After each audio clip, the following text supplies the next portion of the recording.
you think about? I don't think there are any. At one time, I thought that there were, simply based upon documents that I'd seen while I was attached to the intelligence briefing team, the commander-in-chief of the Pacific Fleet.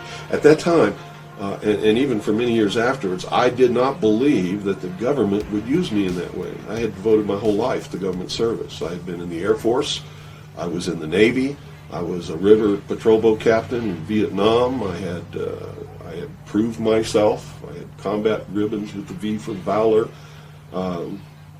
There was no doubt of my loyalty to my country. And maybe that's why it was so easy to use me, because I wouldn't doubt that what I saw was real.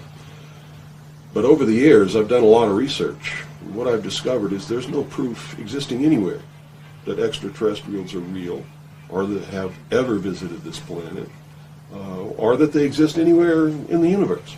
There is not one shred of evidence anywhere.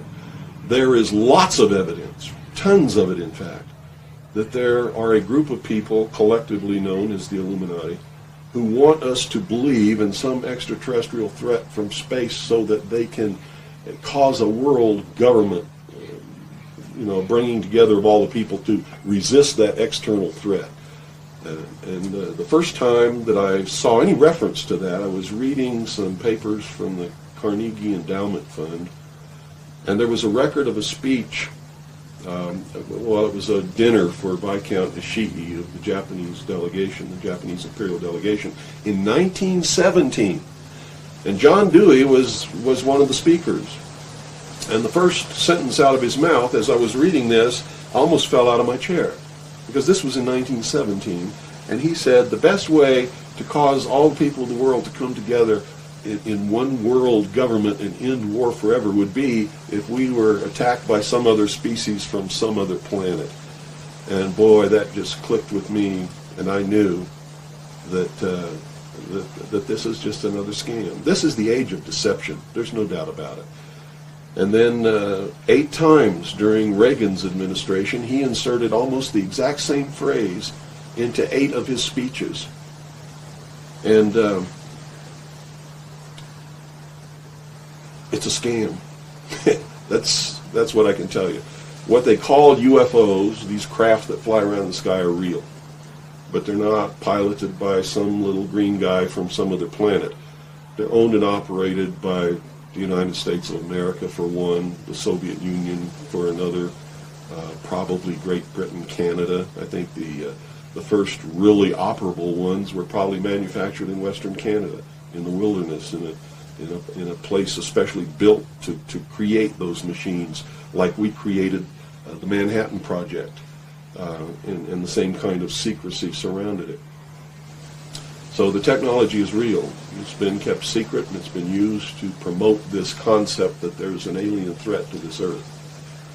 The cattle mutilations I've discovered in my research are nothing more than what's left after the government does its secret tests on the low-level radiation leakage from its atomic weapons assembly plants and atomic power plants.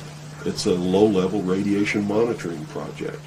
And if you look at what's missing in the cattle, you'll see that it's just as clear as day. They take the lips, they take the tongue, they take a 6-inch patch of skin, they core out the rectum, the colon area, where those kinds of things would collect. They would pass through the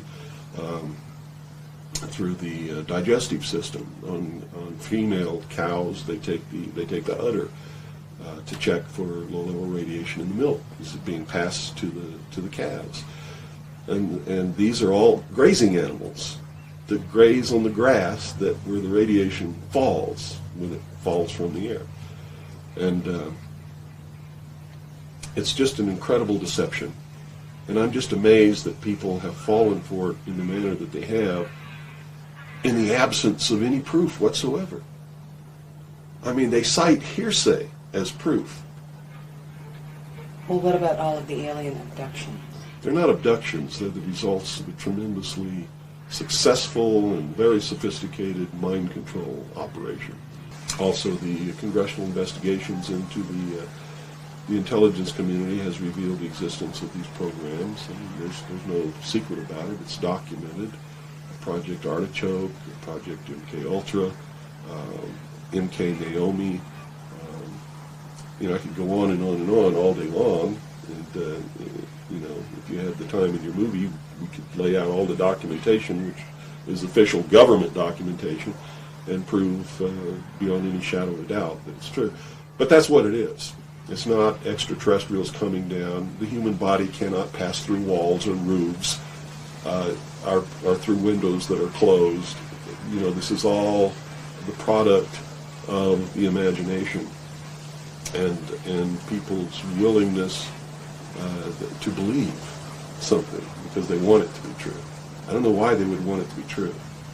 You see, because if it were true, these are not friendly aliens. They're doing some terrible things to people. If I were to kidnap somebody, pass them up through the roof, and take them somewhere, and perform operations on them, and take samples of semen and ova from their reproductive organs, and plant thoughts in their mind, and all this kind of stuff, and then bring them back, guess where I'd be right now?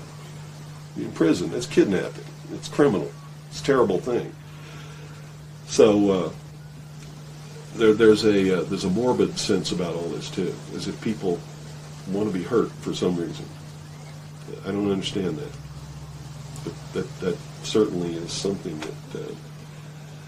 that somebody needs to look at. Why do people feel that this needs to be real? What in them says, I want to be abducted and abused and kidnapped and raped and all of this stuff against my will? Because they seem to take some kind of satisfaction that this is happening. And nobody's talking about the fact that this is a terrible thing to happen. If I were to do that to you, you wouldn't be too happy, would you? But somehow it's okay if an alien does it?